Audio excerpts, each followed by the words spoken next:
So I'd like to, we're going to be talking about rewilding and well-being.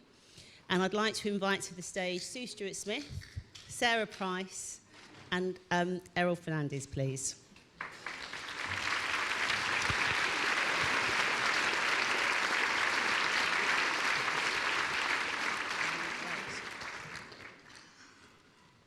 Get my water. Oh, I've left my water.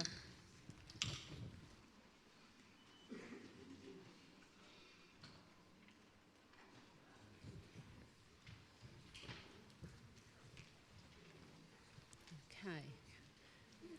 That's quite nice on a nice, soft, squidgy seat. I think obviously it's really well documented that there are so many people living with nature deficiency or have become nature phobic, actually.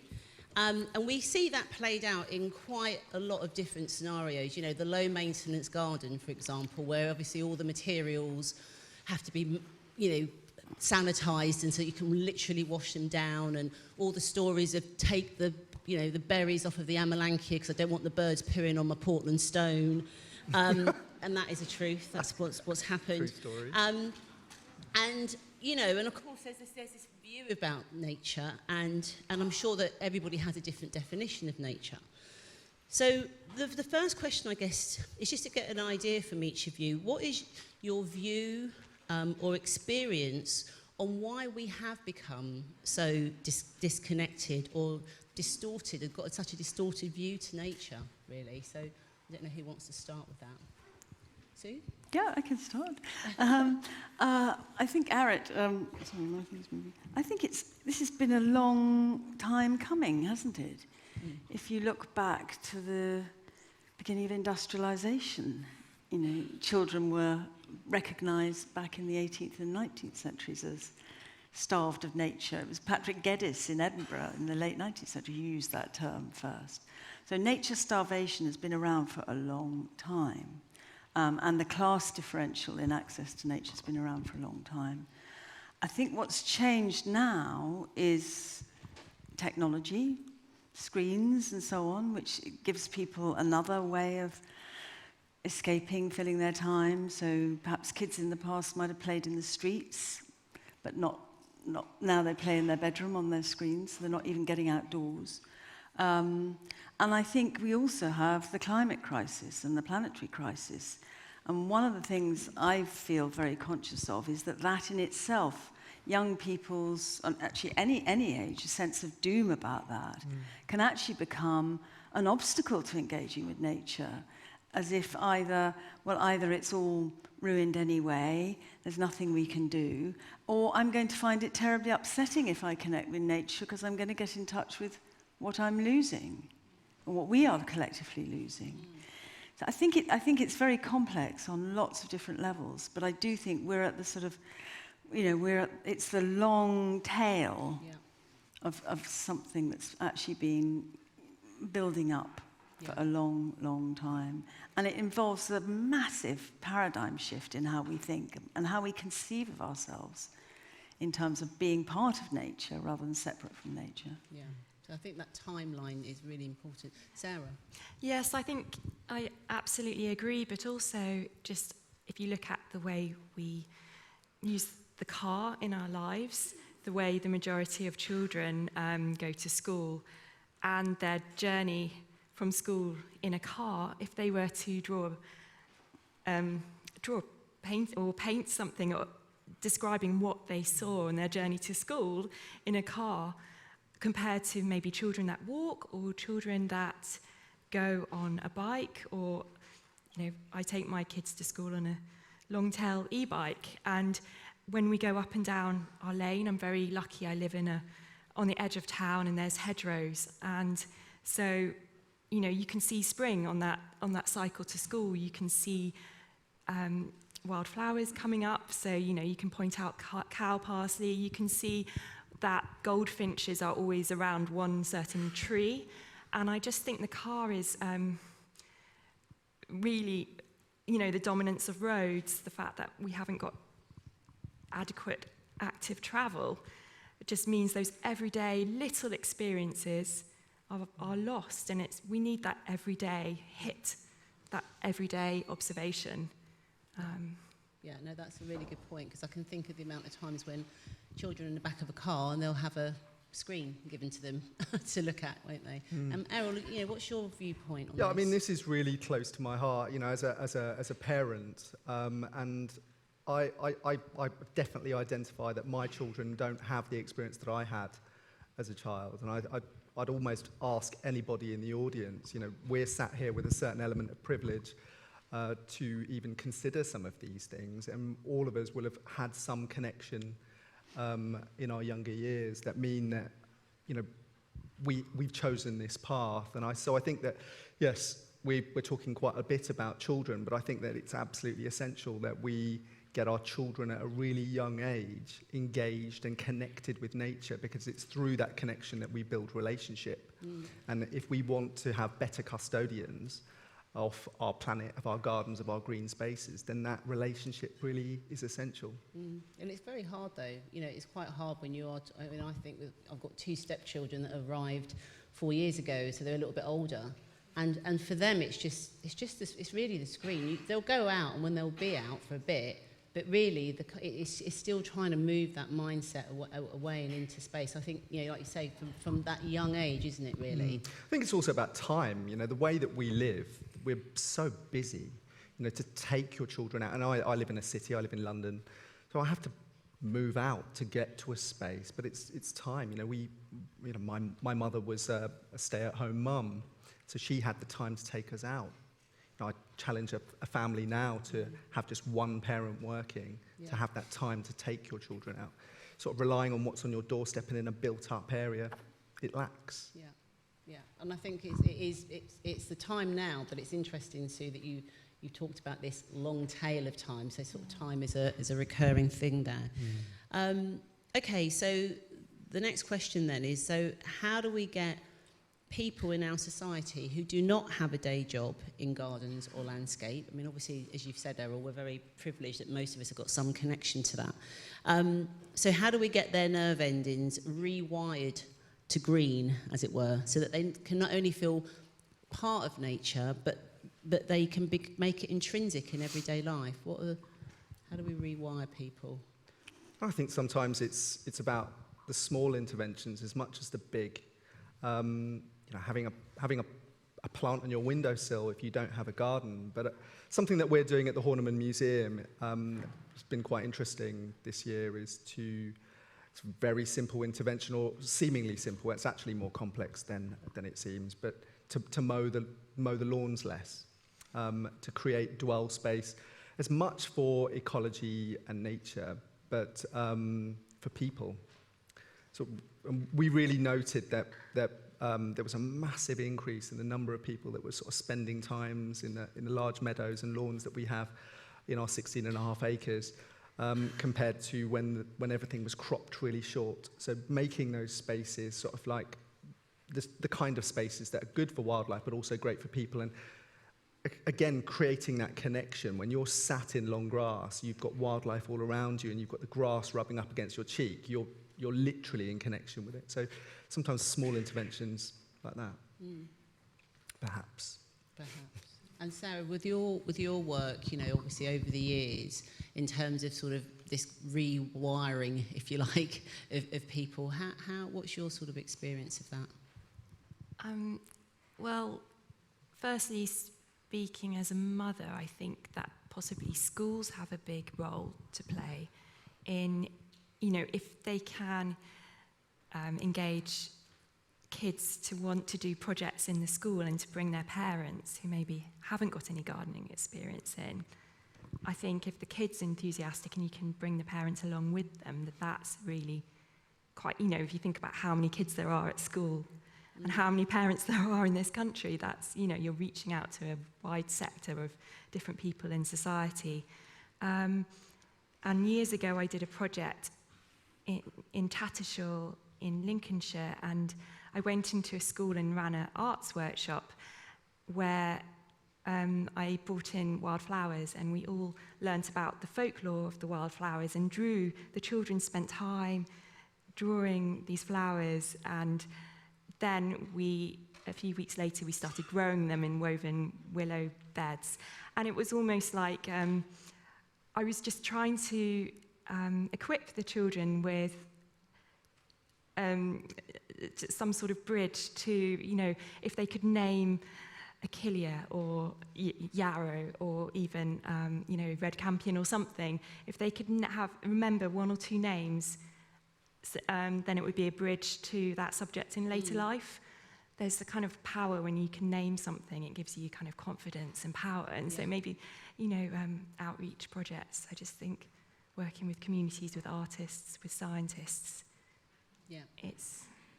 it's really key. And that is the education part, isn't it? I guess from that young age when the minds are forming. And obviously, Sue, you know, we know about your book and the work that you've done. And I kind of think that this wiring, I think of the brain and the synapses and things, you know, from the hard wiring, if you like, that's in our brains.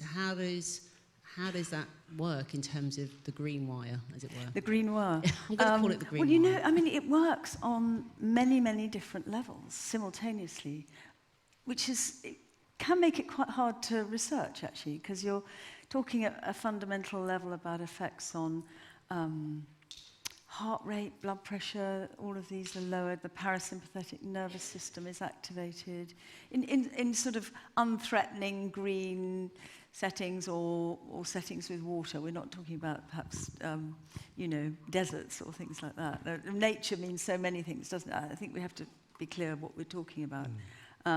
So these kind of natural environments, which at a very fundamental level signal to our brains, which is a hunter-gatherer brain, you know, it's not that long since we evolved, that this is a good place to be.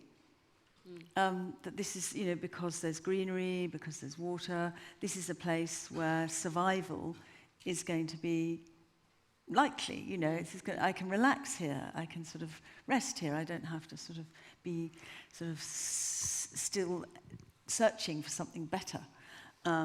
So there are strong evolutionary reasons why nature has those effects on us. It also has a very powerful effect on our cognition, because a lot of our everyday lives today involves sort of numerous small task-focused operations, many of them on computers. But there's a sense of just getting one thing, you know, there's not a sense of flow or process. When we get out into nature, particularly the right brain is activated, and this is associated with a different kind of attention, much broader focus of attention that our hunter-gatherer ancestors would have used when they were foraging, for example, or when they were hunting. And this is much less taxing on the brain. So getting out into nature, engaging in immersive activities, whether that's gardening or fishing, bird watching, hiking, it doesn't really matter. You know, all of this is inscribed in our basic biology. And they actually, these activities have a replenishing effect on the brain. A lot of the kind of 21st century screen-based activities are actually quite depleting for the brain. It's not like we need to stop doing them, but we need a sense of balance.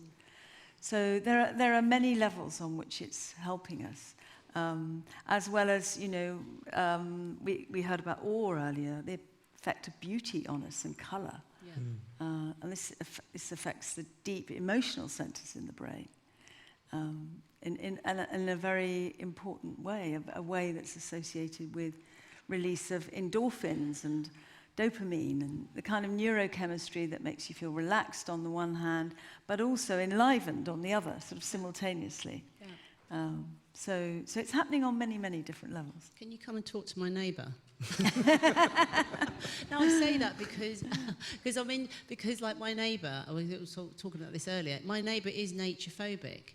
And you know, and of course, I'm not going to stand here at all and pretend that I sit there crawling around with every creepy crawler going over me and picking up, you know, I don't do that all the time. I just don't do that.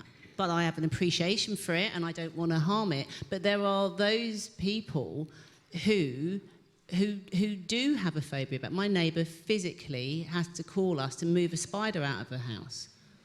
But Arit, that might not be, I mean, biophilia and biophobia are both part of our intrinsic makeup. Yeah. You know, I mean, there are reasons why people might be phobic about spiders and snakes. I mean, it seems clear from the research that some of these things are and a bit, butterflies. okay. But you know, much of this is about learning, isn't it? Yeah.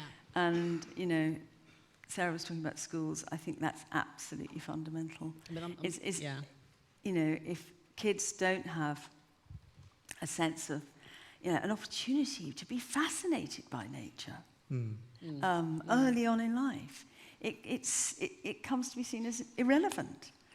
That's where, you know, the concept of plant blindness was actually coined in the late 90s. So this, again, it's another law. It's, you know, this has been around for quite a while. Yeah. Kids who are plant blind because plants have no relevance to their lives. Yeah, yeah. And I think it's interesting to hear this because and hear your views, because I think it's sometimes, I mean, I'm surprised I didn't say at the beginning of the talk, really, because, you know, we're in this room and, you know, if I asked you to put a show of hands if you're involved in gardens, you'd all put your hands up. So we're often in a talking to an audience of you know, self-loving garden and nature lovers. So I think it's just that reminding us, isn't it? Reminding ourselves that not everybody is like us, and therefore I guess the jobs that we do within our work, our day-to-day work, is realising that there is this reach of people that just can't get their head into that. Okay, well, I guess that leads on to the next question. Especially you start to talk about colour and things like that. So what makes a good landscape for well-being, and does rewilding, if we know that, does rewilding increase that impact for well-being? I can just say a little bit on the research on that. Go on then. Which is that there's a study carried out in Sheffield, I think about 15 years ago, looking at the restorative value of parks on people. And that showed that actually the more biodiversity there was, the more restoration people experienced. Okay. And they were actually measuring, this was a quantitative study, they were looking at what's called attention restoration. So this is coming back to the cognitive benefits that I was referring to earlier. I see there's a more recent study. The University of Exeter does a lot of research on nature connection and well-being. And they've just very recently published a study which absolutely reinforces that increased biodiversity in gardens and parks is associated with greater benefits, which shouldn't really surprise us, should it? I mean, because actually there's more to see, there's more to be fascinated by. But also I think there's a fundamental rule there, which is that by and large, what's good for nature is good for people. Absolutely. You know, stands to reason. We're part of nature too, so, you know, why shouldn't it be? And do you find, just adding on from that, Sue, that with that it's when people hear about the studies, do they feel more rest assured, as it were, as opposed to having, I guess, that intuitive knowledge? Because there's that balance, I think, about this intuitively knowing, and then obviously there's a lot more research that's backing this backing this up. Do you know what I mean by that? Yes, I do. But I think one of the things that really shocked me in researching my book was the sheer volume of studies that show these kind of benefits of nature on well-being, going right back to the 80s and 90s in some cases, and a lot more recently. You know, the University of Essex. You know, here we are. This is a centre for study into green exercise and well-being. Yeah. So there is a lot of evidence out there, and yet somehow our planners, our councils, our governments sort of carry on as if they haven't quite heard the messages. And it's at what point? You know, how much more research needs to happen? I mean, that's what I collated a lot of it in my book, and I felt actually there is so much there, enough to show. Undoubtedly, green space in urban environments is a public health issue. The beneficial impacts of it are so great. Yeah. And as a psychiatrist, that was a real revelation to me.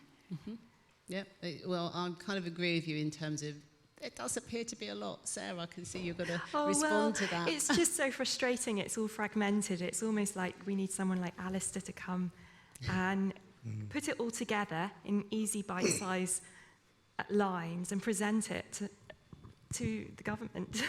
You know, we need that someone to come and pick it all out and make it easy to digest and gather it all in one place so it has momentum maybe. But also stepping back when you describe how biodiverse parks are really important for our well-being, it's also the structural diversity, spatial diversity of the parks, and going back to the kind of prospect, refuge, and having, you know, the security of maybe having a wall or a hedge and a tree to sit under and that view to look beyond, and having this mosaic of different spaces and spatial, you know, like it is good for wildlife and it's good for us as well. So there's that spatial arrangement too. Yeah. Sorry, I've jumped about. Definitely, and I've read some of, you know, I've done a little bit of reading about that in terms of, you know, the way that the composition, sorry, I got my mic on, the composition of the landscape has a huge impact on well-being. You know, like you say, the open space, and, you know, there are certain elements of mystery that has to be in there, etc. And, you know, at the Horniman, you know, in terms of when you see people walking around that space, where you started to mention, Errol, about the meadows being places where people are drawn to. How do you see where you can sort of see the joy elements in that space? Well, I certainly don't have any data, but I suppose, like many of us, I just know that where there's a greater biodiversity, it's better for us. And we see that, I suppose, at the Horniman. We see a concentration of people in areas where there's a greater amount of biodiversity, such as the meadows or the prairie garden that was designed in collaboration with James Hitchmo. And it was also really interesting, sort of just to pick up on the point of Tom earlier, you know, when he was talking about NEP and the undulations in that landscape for biodiversity. I mean, it's also going to be a really beautiful place for us to spend time as well. So yeah, like we're sort of saying, it just sort of stands to reason, and you know, it's great to hear that there's the data to back it up. I mean, there was an extension to that question. I don't know whether we've got the answer on the sofa here, but it was about what are the 5 most important environmental components that make one outdoor space more restorative than another. So if we're talking, let's say we've got biodiversity as one, if we've got spatial arrangement as a second. Trees. The introduction of trees into that space. Water, I imagine. Possibly water. I mean, you know, I'm not saying that we have to have that list, but I think that understanding, isn't it, of a landscape, it's not just a case of, oh, here's a landscape, I feel good in it. It's understanding more about I guess what that landscape is offering that person at that point in time. Yeah, and I think you need to think about specific groups as well, because different health conditions. Let's if we stay with health, you know, have different needs and different requirements. And one of there are 2 gardens that I describe in my book, which were created for adults with learning disabilities, and they're right next door to each other, and they're in Berkshire in Ravenswood, and one is a kind of sensory garden for people who need the stimulation of nature, and it's full of sinuous paths and little places where you can sort of hide yourself away or explore. There's a lot going on in it, a lot of seasonal change, a lot of different surfaces, so a lot of stimulation for the senses. The garden next door is for another group of adults with learning difficulties, young adults, and they suffer from very, very severe form of autism, in which change is very challenging. So this garden is very rectilinear. It's planted with evergreens, but they still these young people still experience a great deal of restoration from it without being overstimulated or alarmed as they would be in the other garden. So I mean, whilst there are some general principles about, yes, more biodiversity is better, I think if you're designing a garden, and these gardens, by the way, were designed by Gail Souter-Brown from Greenstone Design, you do have to really think very closely about who is this garden for, who are we hoping will benefit. And I know, you're working on Horatio's garden, aren't you? I mean, that's again, it's a very specific group, isn't it, with certain needs. Absolutely, and just the basic need of shade, say, which you could, people are on medication, you need shade. Horatio's is a charity, amazing charity set up for to create gardens next to every spinal unit in the country. So I think there's about 12 or 11. Yeah. And I designed one in Cardiff. And it's always challenging designing gardens within hospital settings. And yet we need them desperately. And with Horatio's, because a lot of people are in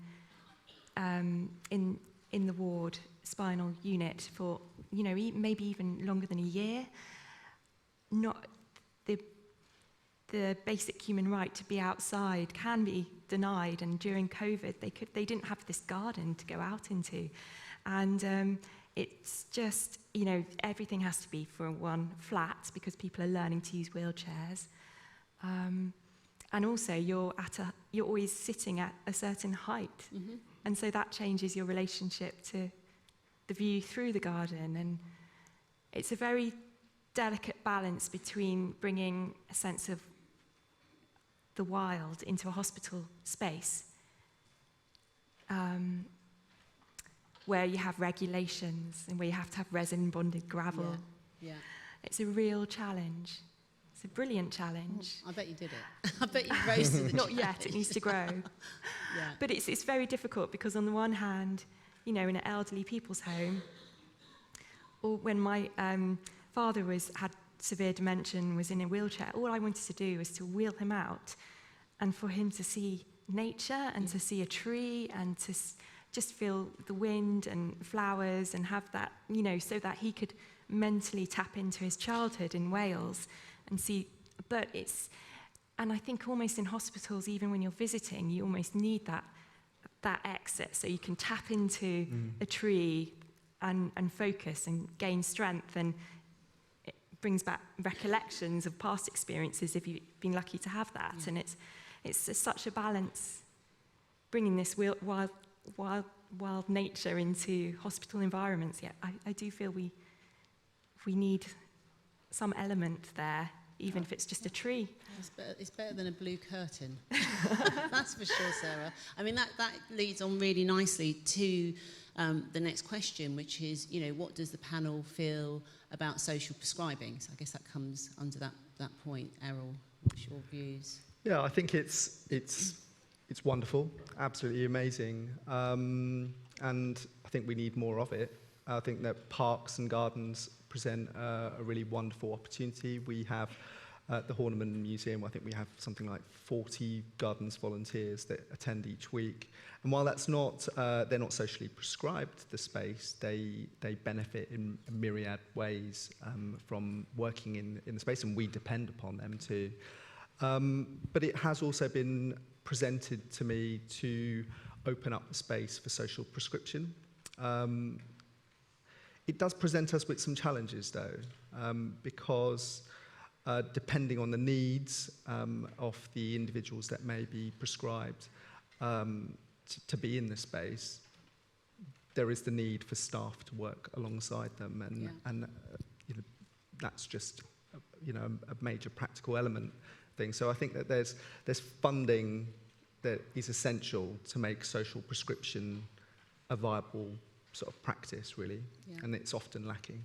Which goes back a little bit with the Horatio's gardens, where the way that they work, they have to have gardeners, they have to have people there with their therapeutic work, so that's funded, I guess. Oh, it's unique in that the funding, I mean, Olivia Chappell, who runs the charity, who heads the charity, has mapped out the funding for the next, I don't know, a substantial amount of budget has been set aside to look after the garden. And I think that's the only project I have where there is that where they're looking towards the future and how we can maintain this space. And I mean, the horticultural therapy that they run in the gardens is incredible. Yeah. Oh, quite interesting, when I talk to patients, what they love is being able to access the garden at night and going out there, and they have parties, or they'll sit in the garden pavilion, and sometimes there's a storm because we're in Wales and the coast's not far away, and there's nothing better they like to do than just be in a safe space, but witness nature, you know, thrashing about. It's the antithesis of a sterile ward. I love that. Night time, that's so lovely. Sorry, But Errol's absolutely right. There's a serious funding issue around social prescribing, because what it relies on is the voluntary sector, the charity sector, being able to provide placements for people. Social prescribing is a kind of signposting operation, and so it potentially puts strain on community resources in that way. So I think in terms of supporting social prescribing, it's about supporting the charities who are providing it. And that's one of the things that Tom and I are trying to do in the project which he showed a slide of earlier, our project in the orchard at Surge Hill, where we're at the moment we're working with two local charities. One is a youth counselling charity called Signpost, and they had previously come to visit us for sort of away afternoons with some of their therapeutic groups. Yeah. And then recently they've started a regular weekly gardening group. And one of the really wonderful things about that was actually seeing how much those young people loved the plant library. You know, I thought they'd be getting stuck into sort of growing the veg and getting all excited about that, but I think actually it's so alien in many ways. You know, there's a lot to learn there yet. They were doing it, but the thing that really thrilled them was the biodiversity in the plant library, was being able to sort of weave in and out of the little sandy paths and be immersed in all that sort of colour and variation and all the insects and so on. Yeah. So I think social prescribing is great, but I do think people need to be aware that it's not really a viable solution unless the Department of Health puts some money into it. And that's a bit variable at the moment. Yeah.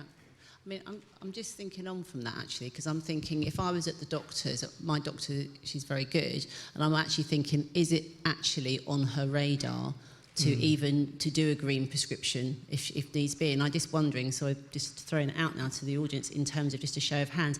If you're happy to, obviously don't if you don't want to. Has anybody in the audience had green prescription, as it were? I know you probably haven't. Or know of somebody that has?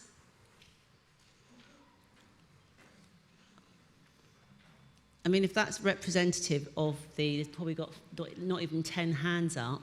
If that's representative of the nation, and there's over 500 of us, it's tiny, isn't it? So there's the funding is one thing. I'm thinking, is it actually on the radar to actually do social and green prescription? You need to ask your GP. I'll ask my. I will ask my GP. Yeah, I should ask her. I will. In fact, I challenge all of us. Go back and ask your GPs. Is green prescribing in their arena? Because otherwise we can talk about these things, but how do we even know it's out there? But I get the thing about the funding, definitely. I mean, what I'd just like to sort of say on social prescription before we move on is, I'm now a gardener, but I was a fully qualified psychotherapist and horticultural therapist and arts psychotherapist.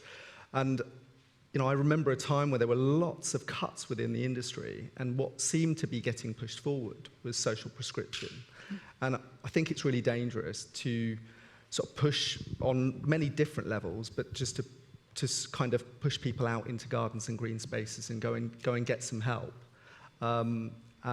without skilled professionals. I think that social prescription is wonderful in the right hands and in the right context with skilled professionals. Yeah. So I think that's essential. I It's think very that's different from really sending, important, from somebody going off and volunteering for an organisation, for example. It's extremely different. The human intermediary that's needed, the therapeutic skill that's needed to create that. Yeah. There is no therapy safe without situation. therapists. Exactly. Yeah, I think No, that's right. and There's that's therapeutic, Yeah. but You therapeutic can't and just say therapy to are somebody, different. go and get out into nature and Yeah. it'll all be all right. It absolutely won't. I mean, you might feel better, but You might feel better, not- but you might not. You not might gonna feel recover. more Yeah, absolutely, isolated. yeah, I suppose, yeah. Yeah. Or Well- scared. Or more scared. Yeah, Yeah. or more alienated. And I So guess that that's the doesn't thing. necessarily Yeah. follow. Sorry. No. No, and it's also a wider issue. Like my children's primary school got rid of their forest school teacher, or she left, and it was too expensive to train another teacher in forest school. And it's in a very urban, although we've got beautiful countryside, not necessarily all the kids get to the mountains. So Yeah. it's a concrete playground, and we need to also fund again those professionals and support schools so that there is the funding, so that they feel that they can get a forest school teacher in. Mm-hmm. It's so basic, isn't it? It Really. is. And it's to me, as you're listening to you all speak, because there's the cash fund, but I'm kind of also hearing there's the value behind it as well, because is it really valued? And like you say, that kind of pushing people out into parks, pushing people and go and have a bit of green play, as it were, it is also the danger zone of also once again devaluing the land. That's okay, Absolutely. that's all right, bit of gardening. And because there is a lot out there at the minute where you can see it in any magazine, it's just well-being in gardens, tick, is my... Well, there's a danger that becomes yet another way for humans to exploit nature. Yes. It's another function of that nature can serve for us, Yeah. is well-being. And that misses the whole point, really, about the whole paradigm shift that needs to take place, Yeah. and the understanding that we're part of nature, we're part of the great web of life. It's not that we can use nature as this well-being resource, tap into her. Yeah, no, that's a really good point. I'm having to self-police. I'm just looking at Hannah. Have I got one more question? Hannah, time? Her? One more, if she's allowing me. It's quite good, I can chuck that back to Hannah. Okay. Okay, one more question then, and this one, let's see, because it kind of maybe comes onto the back of the other one about evaluation. This question was, could post-occupancy evaluations be used better to gather valuable data on the success of landscape projects in terms of health benefits?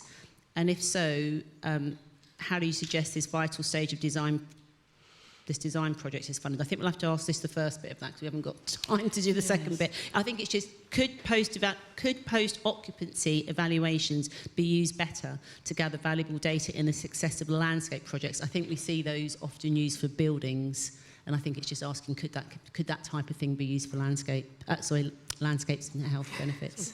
The health benefits. Sounds good. It sounds like more admin. I don't know.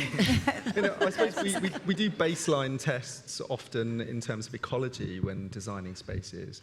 That's something that we're certainly doing at the Horniman, but I suppose it feels a bit more complex in terms of health benefits, because it's, by its very nature, I imagine it's quite hard to evaluate the It is benefits. hard to evaluate. That's what I was thinking when you read that question. It sounds like a great idea, but to do it properly is very expensive. And are you going to measure people's salivary cortisol levels? Because that's been demonstrated on big epidemiological studies across cities. So what are you going to be measuring? Or are you going to be doing qualitative research, talking to them, interviewing them? Yeah. Are you going to be measuring, their levels of depression and stress? Yeah. Where do you start? Yeah. It's not simple. Yeah. And as I said earlier, I think there is already a great deal of research That's out there. And some of it very large scale, some of it randomized controlled trials, that really do show these benefits. So You know, Yeah, I think I like that. I think we live in this era of evidence-based, certainly in the health service, and that in itself can become an obstacle to actually getting stuff done. Yeah. Get stuff done. Get stuff done. Get stuff done. I think we're going to have to finish on that, but thank you all so much. Thank you, Sarah. Thank you, Errol. Thank you, Sue. Thank you for your time.